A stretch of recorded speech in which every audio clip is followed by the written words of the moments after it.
Je suis Clotilde Dussoulier et vous écoutez l'épisode 298 de Change ma vie, ce qui vous fait du bien.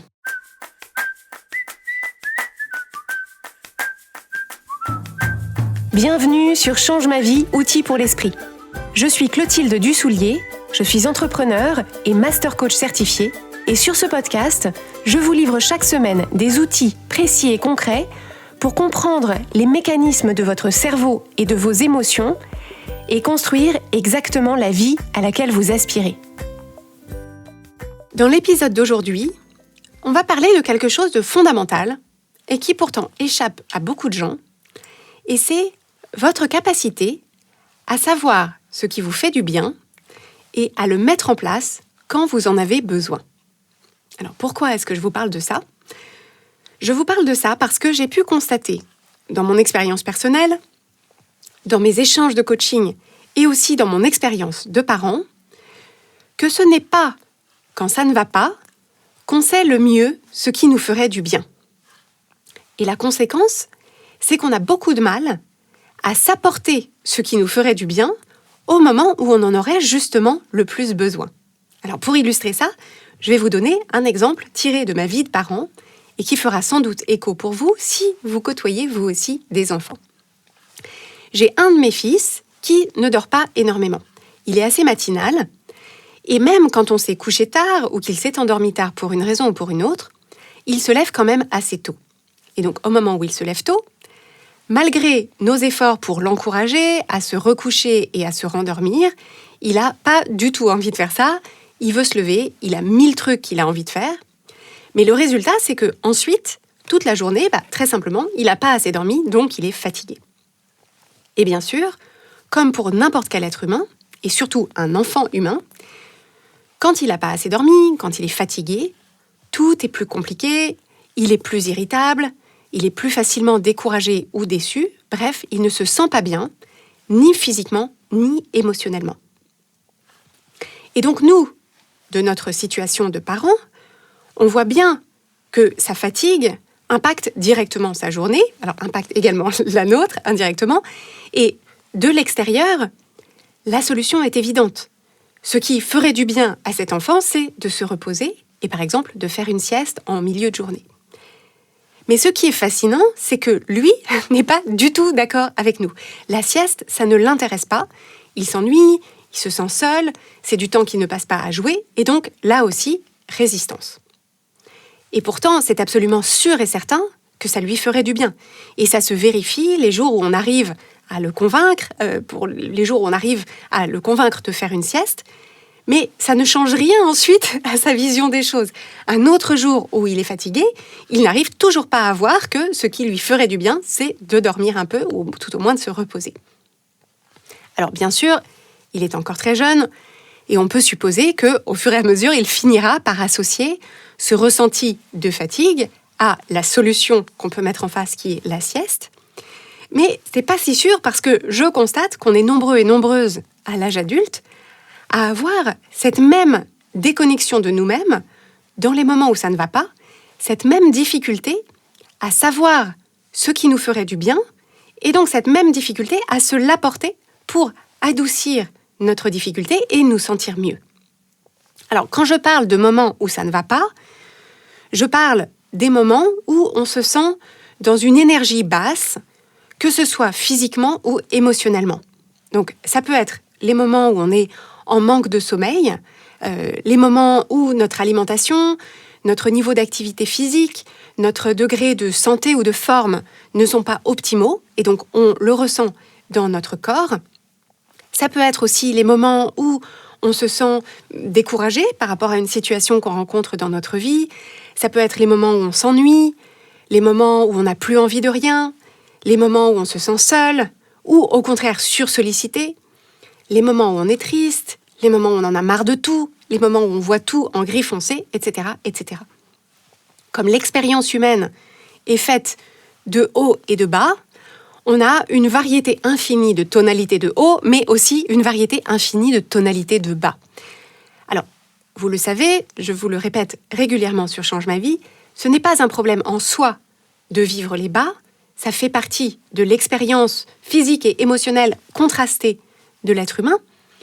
Mais ça ne veut pas dire, cette acceptation, pour vous clarifier, le fait d'accepter qu'il y a des hauts et des bas ne veut pas dire qu'il faut supporter stoïquement les bas sans rien faire. Au contraire, ce qui change la vie, c'est d'acquérir des outils pour accepter qu'il y ait les bas, mais s'accompagner dans les bas pour pouvoir en limiter l'intensité, l'impact et la durée.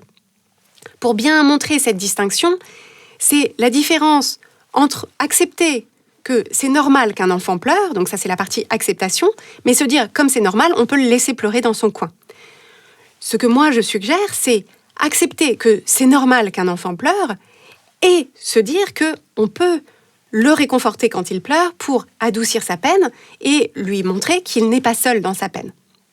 Donc si on transpose ça à notre relation à nous-mêmes dans les moments où ça ne va pas, quelle que soit la tonalité de ça ne va pas et quelle qu'en soit la raison, l'enjeu c'est d'accepter que ça n'aille pas, mais aussi d'identifier ce qui pourrait nous faire du bien, ce qui nous réconforterait.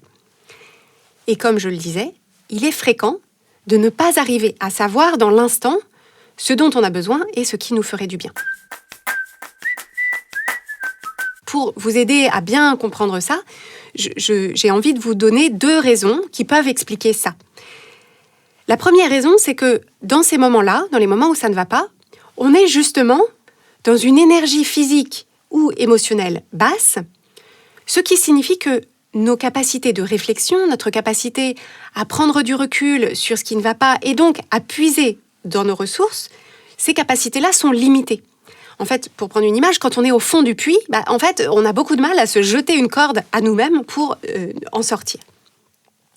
La seconde raison, c'est qu'on a tellement de résistance à ces moments où ça ne va pas, ils nous sont tellement pénibles et on se juge tellement de les vivre que dès qu'ils sont passés, on se dépêche de les oublier et on évite d'y repenser.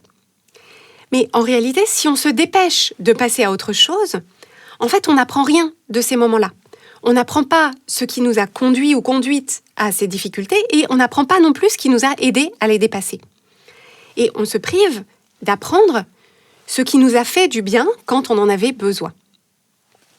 Donc, au moment où on en a besoin, quand on est déconnecté de ce dont on a besoin et ce qui nous ferait du bien, ça a pour conséquence non seulement de prolonger la durée des moments où ça ne va pas, puisqu'on ne s'apporte pas ce qui nous ferait du bien, mais en plus, ça nourrit notre ressenti d'impuissance, puisqu'on se dit « ça ne va pas et je ne sais pas quoi faire pour me sentir mieux ». Donc avec cet épisode, je veux vous aider à construire pour vous-même une sorte d'inventaire des choses qui vous font du bien, que vous allez répertorier dans les moments où vous avez accès à cette observation de vous-même et à cette réflexion sur vos propres modes de fonctionnement, pour que cette liste soit déjà construite et déjà accessible dans les moments où vous en avez effectivement besoin. Alors, comment est-ce qu'on fait pour construire cet inventaire ? Vous pouvez démarrer avec ce que vous savez déjà de vous-même. Donc, je vous propose d'identifier 1 ou 2 types de moments de difficulté que vous êtes le ou la plus susceptible de rencontrer parmi les différents cas de figure, les différents types de difficultés que je vous ai listés ou d'autres auxquels vous pourriez penser. Donc peut-être parmi vous, pour certaines personnes, ce qui se produit le plus souvent et qui peut être le plus problématique, ce sera le sentiment de solitude ou l'ennui. Pour d'autres, ce sera le manque de sommeil ou alors les moments de découragement ou les coups de blues. Alors pour ce qui me concerne, les difficultés qui sont les plus susceptibles de me concerner, c'est d'une part l'anxiété, quand mon cerveau part en anticipation sur toutes sortes de choses qui pourraient mal se passer, et d'autre part, la sursollicitation relationnelle ou sensorielle, quand j'ai été dans des environnements trop bruyants, trop agités, avec trop de gens trop longtemps. Donc, d'abord, vous identifiez 1 ou 2 types de difficultés, et ce que vous allez faire ensuite, c'est vous connecter à la façon dont vous vous sentez physiquement dans ces moments-là. Donc, pensez à ce type de difficulté, essayez de vous souvenir la dernière fois que vous avez rencontré cette difficulté. Quel est le ressenti physique que vous associez à ça pour apprendre à reconnaître cette sensation lorsqu'elle survient et apprendre à l'identifier plus rapidement. Donc ça, c'est très important de répertorier le lien entre le ressenti physique d'une difficulté et finalement l'étiquetage que vous pouvez mettre dessus. Ah tiens, je me sens comme ça parce que je m'ennuie. Je me sens comme ça parce que je me sens découragée. Je me sens comme ça parce que je me sens sursollicitée. Première chose, apprendre à reconnaître cette sensation physique. Et ensuite, vous allez essayer de vous souvenir, dans ces situations-là, quand vous vous sentez comme ça, qu'est-ce qui a pu vous faire du bien par le passé ? Est-ce que la dernière fois, par exemple, vous avez appelé quelqu'un au téléphone et après ça allait mieux ? Ou est-ce que quelque chose vous a distrait ou distraite et après ça allait mieux ? Est-ce que vous aviez une course à faire et donc vous êtes sorti et vous êtes aperçu qu'au bout de 5 minutes de marche, ça allait mieux ?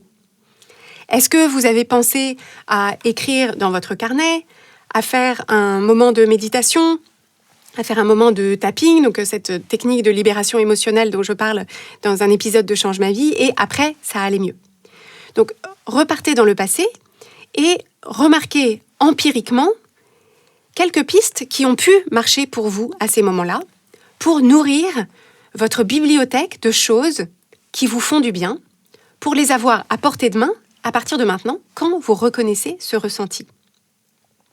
Donc, pour illustrer avec un exemple, l'état de sursollicitation dont je vous ai parlé et auquel je suis sujette, en fait, ce n'est qu'assez récemment que j'ai identifié le mécanisme.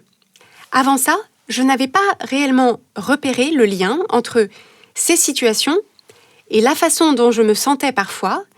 Le ressenti que j'associe à ça, c'est je me sens complètement drainée de mon énergie et j'ai une sorte d'irritabilité diffuse que je ne comprenais pas vraiment.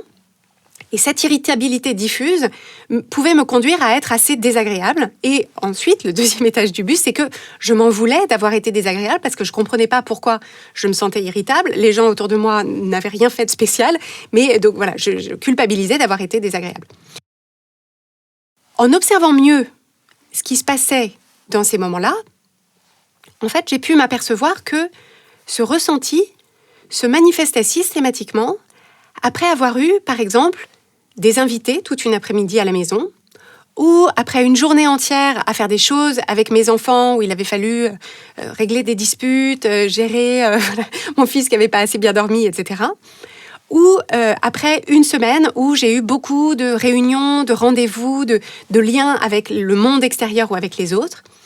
Et dans ces cas de figure, j'ai pu identifier qu'en fait, mon seuil de sollicitation était largement dépassé. Et dans ces moments-là, j'ai un besoin physique de trouver la coquille la plus proche dans laquelle retrouver le calme et la solitude. Et si je ne m'apporte pas cette bulle de calme et de solitude, ce qui est intéressant, c'est que c'est mon irritabilité qui se charge de faire le vide autour de moi. Et ça, quand je m'en suis aperçue, je me suis dit, ça illustre vraiment bien l'intelligence intrinsèque de nos mécanismes émotionnels. En fait, mon irritabilité, c'est mon corps qui dit, en fait, si tu ne me mets pas dans une bulle de calme et de solitude, je vais te forcer à avoir un comportement qui va faire le vide autour de toi pour qu'on puisse être calme et seul.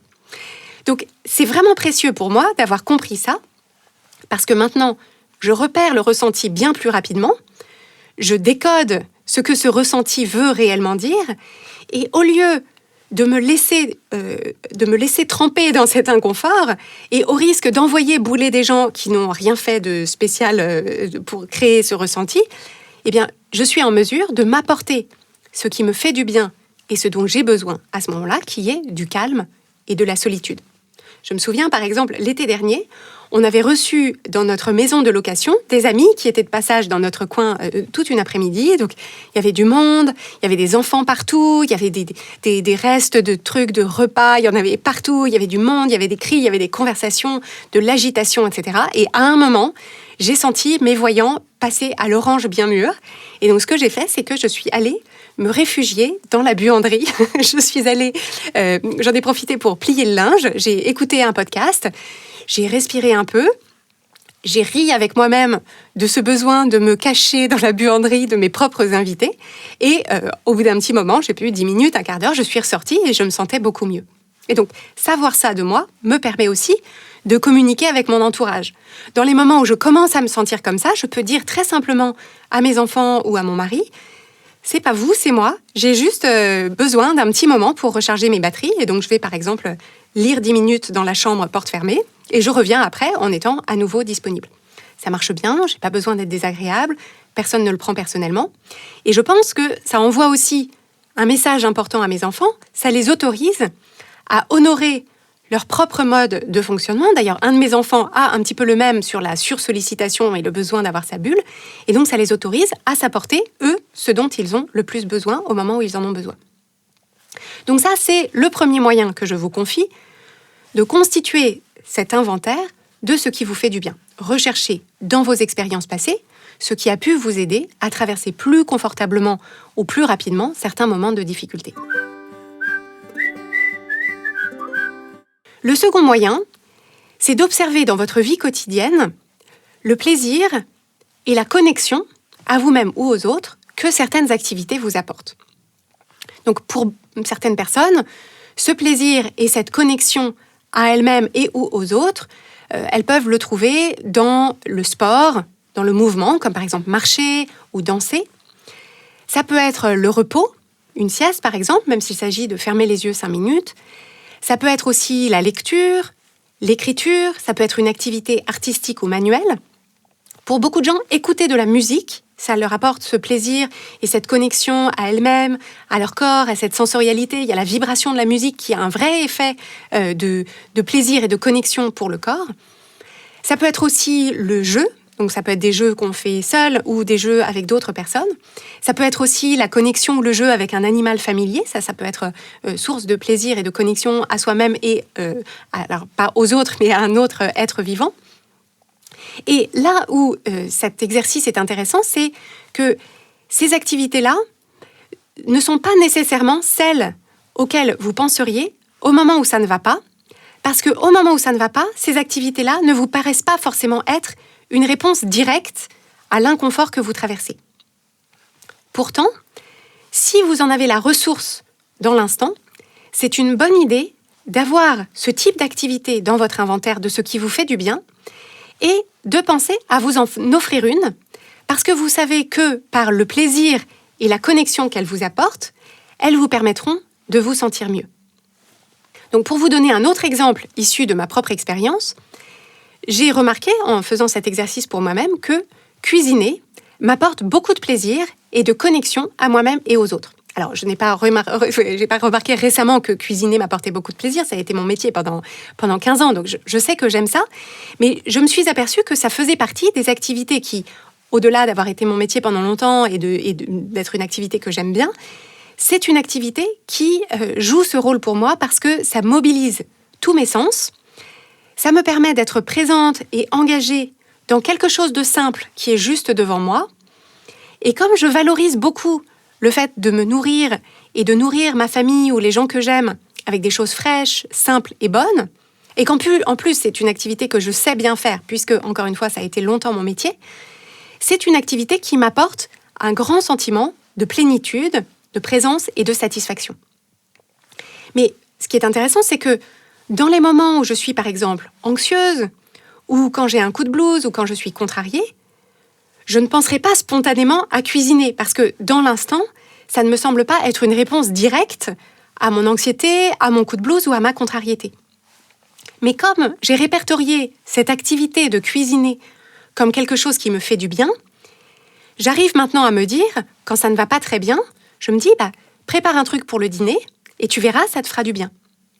Et effectivement, ça marche pratiquement à tous les coups, parce que ça ne va pas bien pour une certaine raison, mais je me mets à préparer les choses pour un repas, faire une grande salade.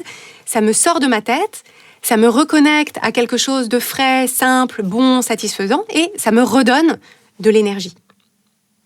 Donc mon invitation, c'est d'observer parmi les choses que vous faites au quotidien ou occasionnellement, quelles sont ces activités qui vous apportent du plaisir et de la connexion à vous-même et aux autres, et voyez de quelle façon est-ce que vous pourriez y faire appel dans les moments où vous avez besoin de quelque chose qui vous ferait du bien, même si ce n'est pas ce vers quoi vous vous sentez porté dans l'instant.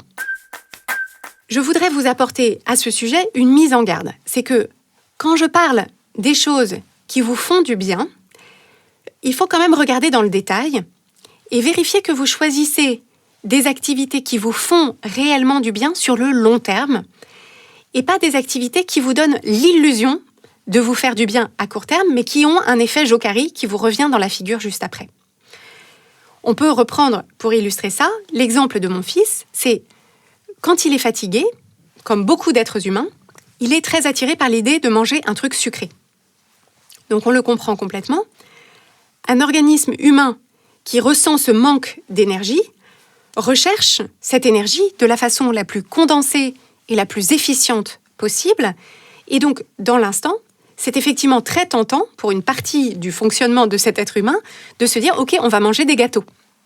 Parce qu'en fait, on sait effectivement que sur le moment, manger un gâteau va nous procurer d'abord un plaisir gustatif qui masquera temporairement notre inconfort et temporairement, l'ingestion de sucre va nous redonner de l'énergie.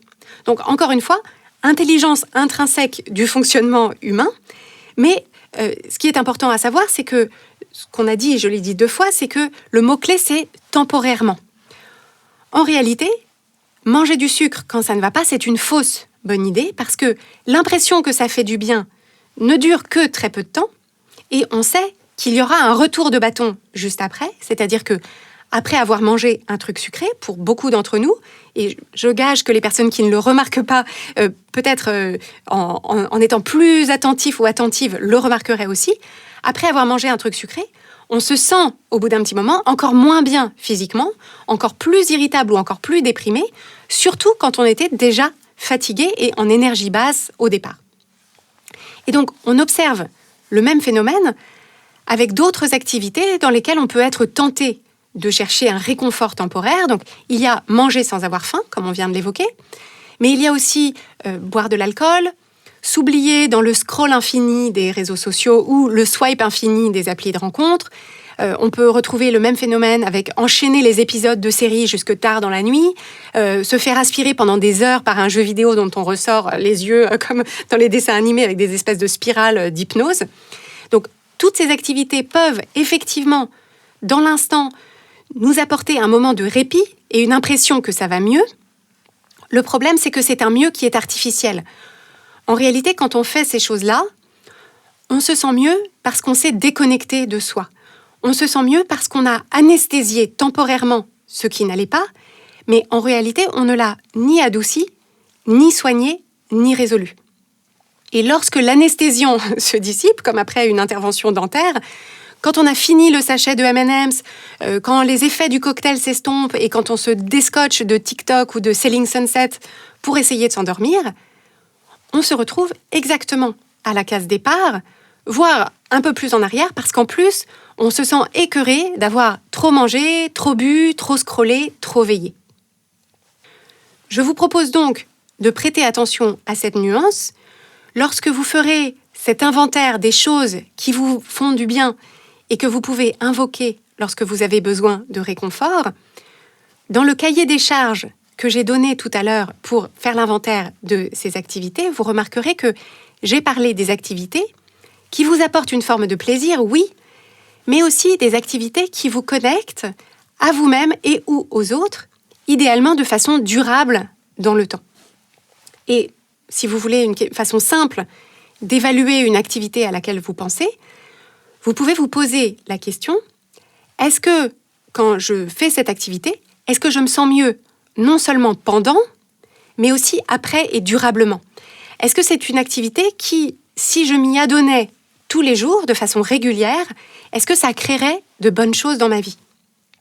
Et donc, si on parle, par exemple, d'aller marcher un quart d'heure, de faire un puzzle ou un dessin, de faire une micro-sieste, d'appeler votre meilleur ami, de jouer au frisbee avec votre chien ou de préparer une grande salade pour le dîner, la réponse serait sans doute un triple oui.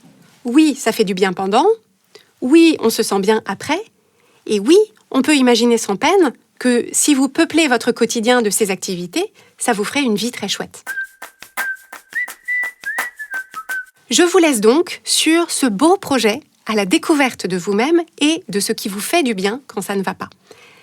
Cette connaissance de vos modes de fonctionnement est fondamentale. C'est la clé d'un quotidien dans lequel vous vous sentez en confiance et en sécurité avec vous-même parce que vous savez vous écouter, vous comprendre et vous apporter ce dont vous avez besoin quand vous en avez besoin. C'est là-dessus que se construit la qualité de votre relation avec vous-même qui est, très simplement, la relation la plus importante de votre vie. Si vous voulez de l'aide pour renforcer et enrichir cette relation avec vous-même, sachez que c'est vraiment le fil rouge de notre programme de coaching Change ma vie mode d'emploi. Change ma vie mode d'emploi, c'est le programme de coaching en ligne qu'on vous propose pour vous aider à reprendre goût à votre quotidien, pour vous aider à développer votre confiance en vous et à faire avancer tous les projets qui vous tiennent à cœur. Et en fait, rien de tout ça n'est possible et rien de tout ça n'a de sens non plus sans cet ingrédient central qui est votre connexion à vous-même, votre connaissance de vous-même et votre complicité avec vous-même. Si vous écoutez cet épisode juste au moment où on le diffuse, c'est le moment où on va bientôt rouvrir les inscriptions au programme de coaching. Et donc, vous pouvez dès maintenant vous inscrire sur la liste d'attente pour qu'on puisse vous prévenir le jour J. Et toutes les informations sur le programme et sur cette liste d'attente sont à retrouver à l'adresse changemavie.com/coaching.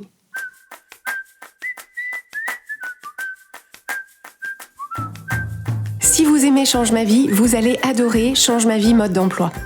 Change ma vie mode d'emploi, c'est le programme de coaching qui va vous donner des ailes pour atteindre tous vos objectifs de vie. Grâce à notre méthodologie unique, nous allons vous guider pas à pas pour développer la vision riche et vivante de ce que vous voulez. Nous allons vous aider à trouver la clarté sur la façon la plus simple et la plus directe de l'obtenir et nous allons vous apprendre à soutenir votre élan tout du long en surmontant les obstacles avec confiance pour vous sentir avancer tous les jours vers la vie à laquelle vous aspirez. Si vous écoutez Change ma vie, c'est que vous savez que vous avez une vie extraordinaire à vivre. Une vie qui a du sens et un impact, et c'est notre mission et notre passion de vous y aider. Je vous donne donc rendez-vous dès aujourd'hui sur changemavie.com/coaching pour avoir toutes les informations.